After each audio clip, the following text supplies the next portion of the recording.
sejahtera bagi kita sekalian. Kita berjumpa lagi dalam ibadah yang istimewa pada kali ini. Kita bersama-sama akan berbicara tentang tujuan hidup Kristus dan pengikutnya. Tujuan hidup Kristus dan pengikutnya. Dr. Rick Warren mengatakan bahwa tujuan hidup itu lebih daripada prestasi kita. Tujuan hidup itu lebih daripada karier kita. Tujuan hidup itu lebih daripada keluarga kita. Tujuan hidup itu sesuatu yang sangat penting di dalam kehidupan kita. Oleh sebab itu kita perlu belajar dari Tuhan kita, Yesus Kristus, apa yang menjadi tujuan hidup kita, dan kita meneladani dalam hidup kita sekalian. Mari kita akan membaca firman Tuhan dari Injil Yohanes pasal yang keempat, ayat yang ke-34. Injil Yohanes pasal 4, ayat yang ke-34, yang berkata demikian.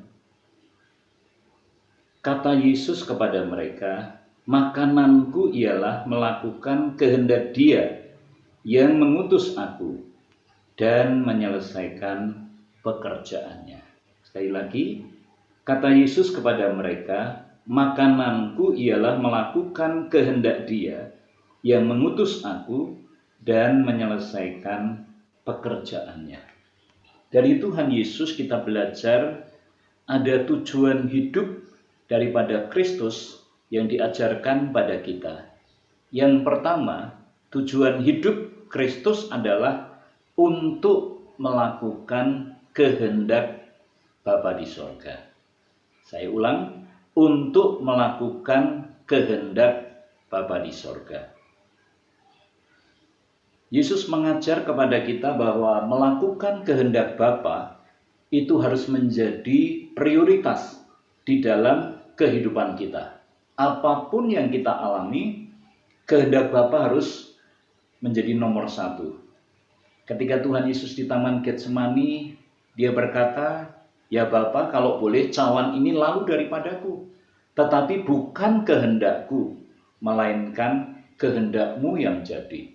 Walaupun harus mengalami begitu banyak penderitaan, kehendak Bapa harus menjadi prioritas di dalam kehidupan kita seperti yang Yesus ajarkan. Ini yang kita renungkan dalam kehidupan kita. Melakukan kehendak Bapa adalah prioritas di dalam kehidupan kita. Yakobus 4 ayat 15 juga mengajarkan bahwa melakukan kehendak Bapa itu harus menjadi dasar hukum hidup kita sehari-hari. Menjadi dasar hukum dari kehidupan kita sehari-hari. Yakobus berkata, jika Tuhan menghendaki, kami akan berbuat ini, kami akan berbuat itu. Artinya, kehendak Tuhan itu harus tetap menjadi nomor satu di dalam kehidupan kita. Menjadi dasar kehidupan yang pertama di dalam kehidupan kita. Melakukan kehendak Bapa itu akan menempatkan kita menjadi saudaranya Tuhan Yesus. Dalam Matius 12 ayat 50 Tuhan Yesus berkata, siapa melakukan kehendak Bapa-Ku, ialah saudaraku laki-laki, saudaraku perempuan, ibuku, dan lain sebagainya. Jadi ketika kita melakukan kehendak Bapa, kita dijadikan sebagai saudaranya Tuhan Yesus. Kita ditingkatkan martabat kita. Kita orang hina, kita orang yang berdosa, tetapi kita dijadikan sebagai saudaranya Tuhan Yesus. Betapa luar biasanya. Oleh sebab itu, kita harus mengerti tentang tujuan hidup kita, yaitu seperti Kristus, yaitu untuk melakukan kehendak Bapa.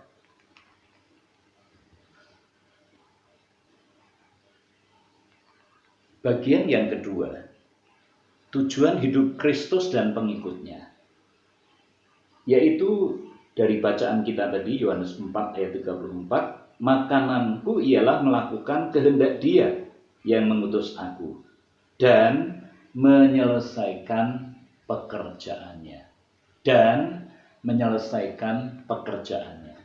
Jadi tujuan hidup kita yang kedua adalah menyelesaikan pekerjaan Bapa. Ketika Tuhan Yesus ada di atas kayu salib, Tuhan Yesus berkata, sudah selesai. Artinya dia sudah menyelesaikan apa yang ditugaskan Bapa kepadanya. Dalam Yohanes pasal 19 ayat yang ke-30, sudah selesai. Sudah selesai ini punya arti, yaitu dia sudah menyelesaikan karya penebusan di atas kayu salib. Dia menebus dosa umat manusia di atas kayu salib, dan dia sudah menyelesaikannya. Dan yang kedua, yaitu dia menegakkan rencana keselamatan dari Bapa di sorga.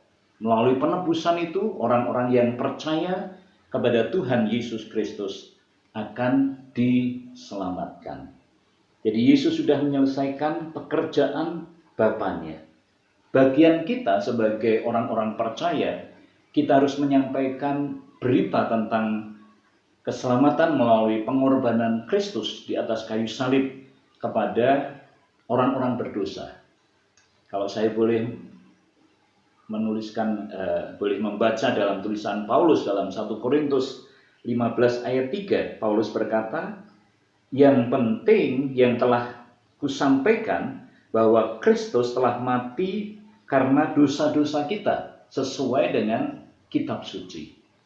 Jadi ini berita yang harus didengar orang bahwa Kristus sudah mati karena dosa-dosa kita, umat manusia, sesuai dengan kitab suci. Paulus juga menuliskan dalam Roma 6 ayat yang ke-23, upah dosa adalah maut, tetapi karunia Allah adalah hidup yang kekal di dalam Tuhan Yesus Kristus. Melalui korban Kristus di atas kayu salib, ada karya keselamatan yang dikerjakan, dan orang-orang yang percaya kepada Tuhan Yesus Kristus mendapatkan kehidupan yang kekal. Inilah yang harus kita beritakan kepada orang-orang yang belum mengenal Tuhan, supaya mereka tahu bahwa ada Sang Juru Selamat yang sudah melaksanakan karya di atas kayu salib, menebus dosa dan memberikan keselamatan kepada orang-orang yang percaya kepadanya. Ada satu gereja di Amerika namanya Gereja City Rock Church di Baltimore, Amerika. Di bawah pimpinan pendeta Bart Pierce, beliau mengadakan satu acara, yaitu membuat satu tempat untuk para pria bisa berkumpul di situ. Pria-pria ini adalah pria-pria gelandangan, pemakai narkoba, dan rumah untuk mereka datang itu disebut Nehemia House. Awalnya mereka membuat 25 orang-orang yang kena narkoba, gelandangan bisa di situ. Tinggal di situ, diberi makan di situ, dan kemudian firman disampaikan kepada mereka. Dan kemudian bertumbuh menjadi 50. Dan ketika kesaksian ini dituliskan, pendeta Bart Pierce sudah menampung 2.800 orang. Gelandangan, pecandu narkoba, orang-orang yang jahat ditampung di situ, dan firman disampaikan. Mereka dikenalkan kepada Yesus Sang Juru Selamat. Dan ketika diteliti, 72% dari orang-orang yang sudah pernah masuk di Nehemia House ini, hidupnya diubahkan. Mereka menjadi orang-orang yang hidup di dalam kehendak Tuhan. Nah, inilah yang harus kita kerjakan di dalam kehidupan ini. Ternyata dengan apa yang dia kerjakan, kemudian banyak donatur yang menyumbang, dan kemudian bahkan pemerintah juga menyumbang, sehingga terkumpul dana 2 juta US dollar. Sesuatu yang luar biasa. Kelihatannya pemerintah memberikan uang untuk bisa Injil disampaikan, dan banyak orang yang diselamatkan. Tugas Bapa di sorga diselesaikan melalui gerejanya. Bapak, Ibu, Saudara terkasih dalam Tuhan Yesus Kristus, itulah tujuan hidup kita. Kalau saya boleh mengambil dari suratan Kolose pasal 1 ayat yang ke-16 berkata, segala sesuatu dari Dia dan oleh Dia. Segala sesuatu diciptakan oleh Dia dan untuk Dia. Kita bisa tahu tujuan hidup kita melalui firman Tuhan, melalui kehidupan Kristus. Kita bisa menjadi orang-orang Kristen yang punya tujuan hidup, yaitu satu, untuk melakukan kehendak Bapa di sorga. Yang kedua, untuk menyelesaikan pekerjaan Bapa. Amin. Tuhan memberkati kita semua. Mari kita berdoa. Maha besar Allah Bapa yang baik dalam sorga, melalui firman-Mu dalam Injil Yohanes pasal 4 ayat 34, Engkau mengajar kami tentang tujuan kehidupan Kristus yang harus juga menjadi tujuan hidup kami sebagai pengikutnya, yaitu kami harus punya tujuan hidup, yaitu untuk melakukan kehendak Bapa. Yang kedua, untuk menyelesaikan pekerjaan Bapa. Kami harus menceritakan kasih Kristus, pengorbanannya di atas kayu salib yang mengampuni dosa-dosa dan membawa keselamatan kepada orang-orang yang percaya kepadanya.